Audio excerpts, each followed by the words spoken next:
Red blood cells are the most abundant cell in the blood.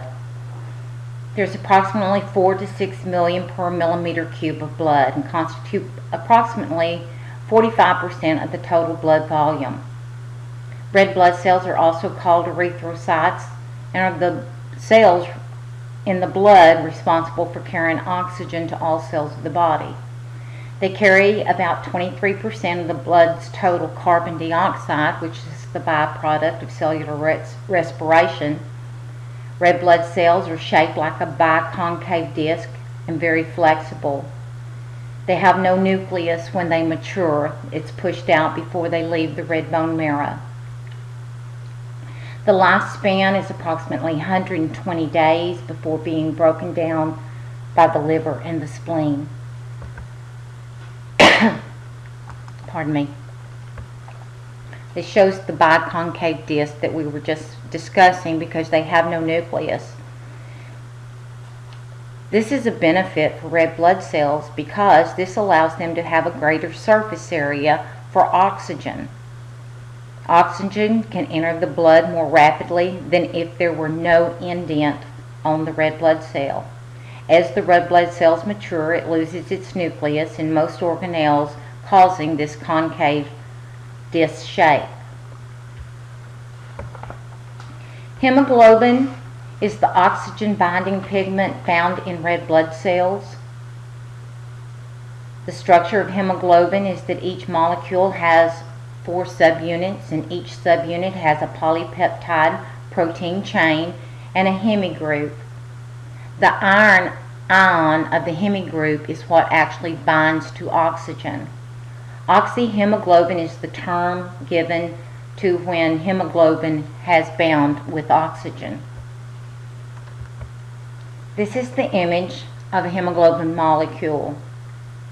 Each red blood cell contains approximately 280 million molecules of hemoglobin.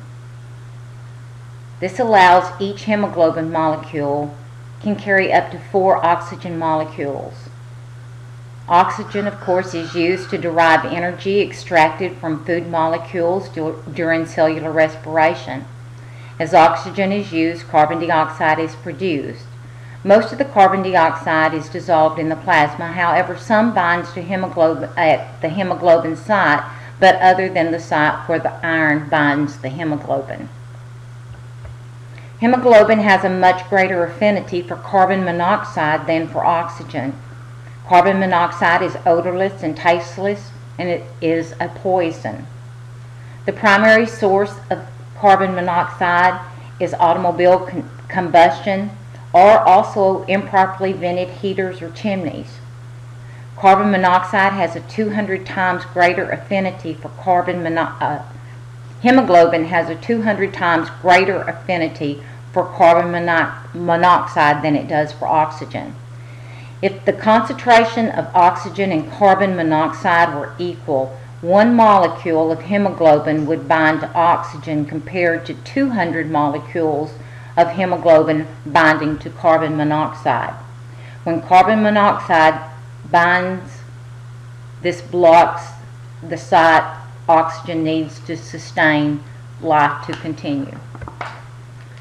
The life cycle of red blood cells is that approximately 120 days. It's produced in the red bone marrow. It undergoes phagocytosis in the liver and spleen. Hemoglobin is degraded into its protein component, globin, and the heme component containing the iron. The iron from the heme is sent to the bone marrow for recycling. The remaining portions of heme are degraded to bilirubin, which the liver releases in bile. Bile then is released into the small intestine to aid in digestion. Bilirubin goes to the large intestine and becomes part of the feces and is part of the reason responsible for the color of feces. Production of red blood cells is regulated by a negative feedback mechanism. Production typically matches destruction. In the case of blood loss, the rate of red blood cell production, of course, would be increased.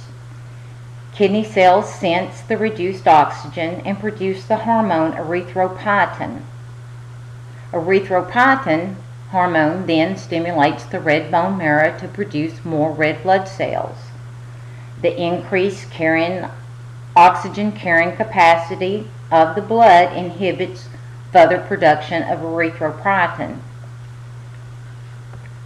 When maximally stimulated, the red bone marrow can increase red blood cell production tenfold, or approximately 20 million per second.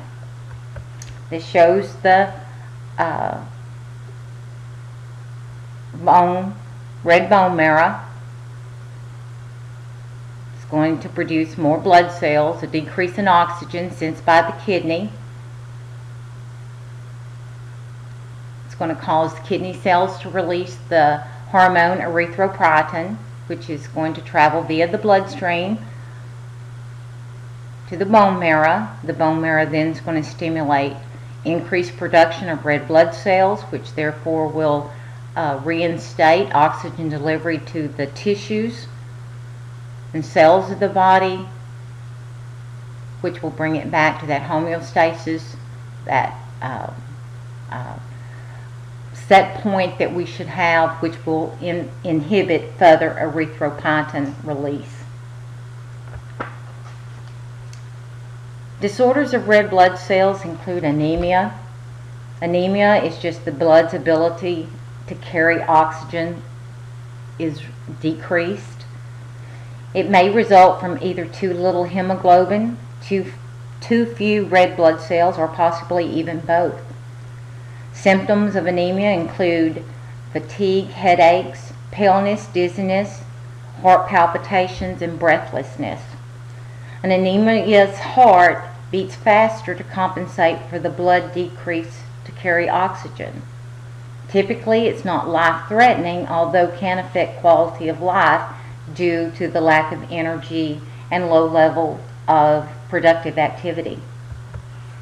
Types of anemia are iron deficiency anemia, hemolytic anemia such as sickle-cell anemia we've studied in the past, and pernicious anemia. Iron deficiency anemia is the most common form worldwide. Iron deficiency anemia leads to inadequate hemoglobin production because there is no iron required. Causes may be incurred from either a diet that contains too little iron or an inability to absorb iron from the digestive system, or possibly from blood loss, such as a bleeding ulcer or a menstrual cycle. The inability to absorb iron from the digestive system, one factor could be excess tea drinking.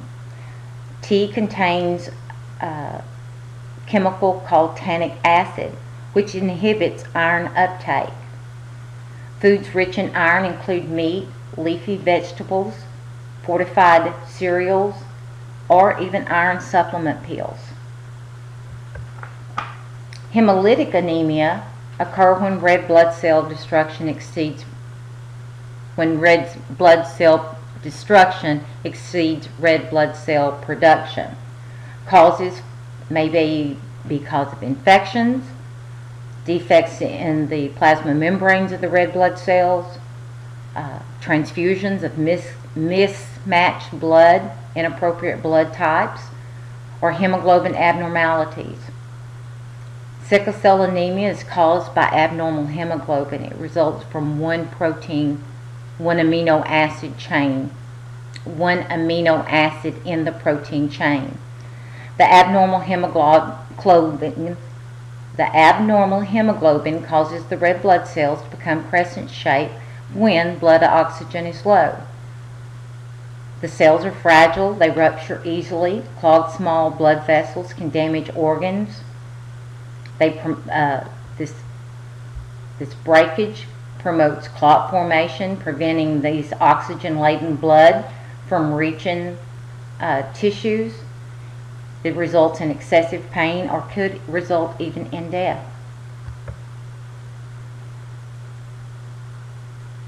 Sickle cell anemia, of course, is the hemolytic, an example of hemolytic anemia that we just talked about, resulting from one amino acid chain in the protein.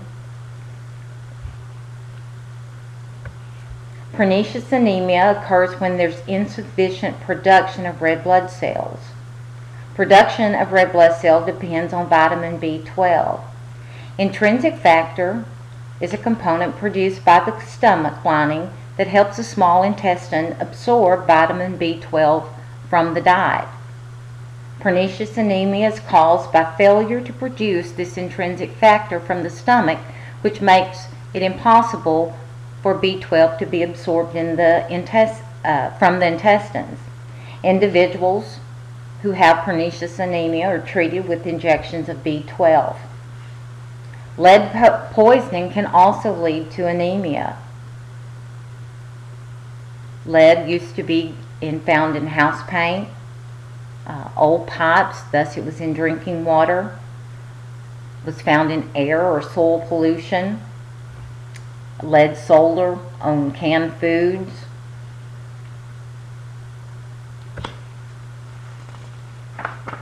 Disorders of white blood cells include infectious mononucleosis, which is a viral disease of the lymphocytes caused by the Epstein-Barr virus. Symptoms include fever, headache, sore throat, and swollen lymph nodes in the neck and the armpit and in the groin. And there is no treatment. Treatments may also include fatigue. They may linger several months. The individual may have an overwhelming sense of illness. Major symptoms typically subside within a few weeks. Mononucleosis is common and often non-symptomatic. Infections cause an increase in the white blood cells with an atypical appearance. They don't look right. It's spread through oral contact, hence some called it the kissing disease, but can be shared through sharing eating utensils or glassware. It's common among teenagers and young adults, particularly those living in dormitories. It often strikes at stressful times, such as exams, when the resistance seems to be lower. Leukemia is the cancer of white blood cells that causes the number of white blood cells to greatly increase. Leukemia results in uncontrolled white blood cell replication. Cancerous cells are descendants of a single abnormal cell which does not mature to fulfill its role in the body's defense mechanisms. Leukemia typically results from either an insufficient number of normal blood components, organ invasion by abnormal white cells. Abnormal cells crowd out other formed elements, such as insufficient platelet leads to inadequate clotting, such as you might see in gum bleeding or frequent bruising. Also results in red blood cell count falling. Numbers lead to anemia, breathlessness, being very pale. White blood count falling numbers lead to repeated infections, respiratory problem infections, and also skin infections. Treatment typically involves radiation therapy, chemotherapy, and transfusions. Bone marrow transplants can help. Most often are taken from a family member. The bone marrow of the patients destroyed by radiation and drugs. The bone marrow donor, their bone marrow is replaced. Umbilical cord blood has been very effective in treating leukemia. This is why many parents have chosen to save that umbilical cord blood in the umbilical cord banks.